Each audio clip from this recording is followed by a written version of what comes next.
And welcome to the Friday edition of the Midday. Yes, we've made it through another work week. I'm Melanie Lawson. Well, tonight, 2020, we'll look back at the Stanford University murders.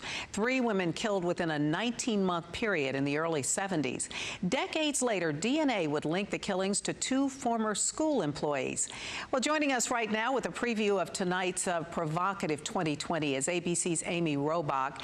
And Amy, this was really pretty shocking stuff. 3 young women killed within the space of less than 2 years. How did they eventually find the murderers? And boy, it took a half-century to do so. It certainly did, Melanie, and thank you for having me. And DNA evidence is the reason why these murders were solved, and so we now know. We really go into specifically one of the murderers, John Gettru. He was actually convicted this week, finally, 48 years after the murder of Janet Taylor, and he is going on trial for the murder of Leslie Perlov, which happened just a few months earlier. So he'll be facing more murder charges. But this man specifically, who again, as you mentioned, was a Stanford University employee, was living a double life. He was a family man, he was a Boy Scout leader, and his family at the time obviously did not know this was going on. They also didn't know about his sordid past. He was already a convicted murderer. He had been convicted back in Germany back in 1963 of murdering a young woman and raping a 17-year-old. So this is really an incredibly disturbing story, and police are really questioning whether or not this man has killed more. So there'll be much more on him. And of course, yes, there was another young woman who was murdered as well, Stephen Blake Crawford. He was convicted of her murder, and again, all of this linked, all of this justice being brought for these families from DNA evidence. Which is really remarkable.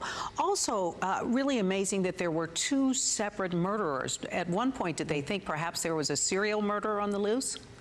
Correct, they did, and we go back and we talked to the investigators who finally cracked this case, but this was a cold case for so long, and at the time, when you look at the footage, all of the news reports from the Bay Area, you know, women, of course, were understandably scared to leave their dorm rooms, to go to class, to walk anywhere by themselves, and they absolutely thought a serial murderer was on the loose. And so police do believe that John Gettru is, in fact, a serial murderer. They are calling him that. They say they believe he obviously killed multiple women, but it is an interesting thing that 2 separate men were responsible for these 3 women's deaths within a very short period of time. So that was also a shocking twist that police were not expecting at the time as they were investigating it. And what I think is also remarkable is that police continued to investigate after 48 years.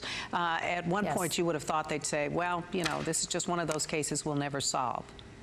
They never gave up. They never gave up, and it proved to be, you know, a successful ending in the sense that they were able to at least give 2 of those families justice, and they are hoping to give Leslie Perlov's family that justice as well next year. And you get to hear from them directly and hear their passion and why they fought so hard for so long to bring this to a close. Wow, it was such a chilling story. We, of course, will be watching tonight, Amy, but thank you so much for bringing us this preview. We appreciate it, and have a good weekend. Thank you. You too, Melanie. Thanks so much. Well, tonight on 2020, as Amy mentioned, it airs at 8 o'clock right here on ABC 13. You'll get a chance to see just how meticulous detectives were in finally finding those 2 killers. We're also planning on our weekend weather, and David Tillman is joining us right now. David, we hope it's going to be warm, but not too warm.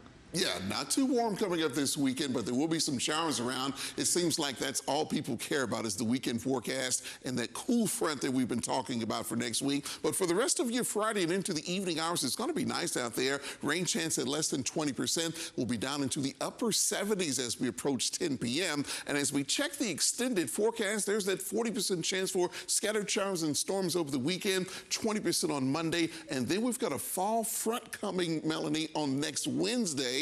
That's going to drop our temperatures a bit. It'll drop our humidity, and we may just make it into the upper 50s as we get into late next week. Boy, I'm looking there. Do I see 60s? 62 for next Friday morning. That's right. That is incredible. One last question. Have we hit 100 at all this summer? We did not hit 100 degrees this summer, and I don't remember when that happened last, but I'm sure it's been a long time. All right. I don't want to speak it into existence, so I won't ask anymore. Thanks so much, David. And that's going to do it for the Midday. I'm Melanie Lawson. Have a great Friday and a great weekend.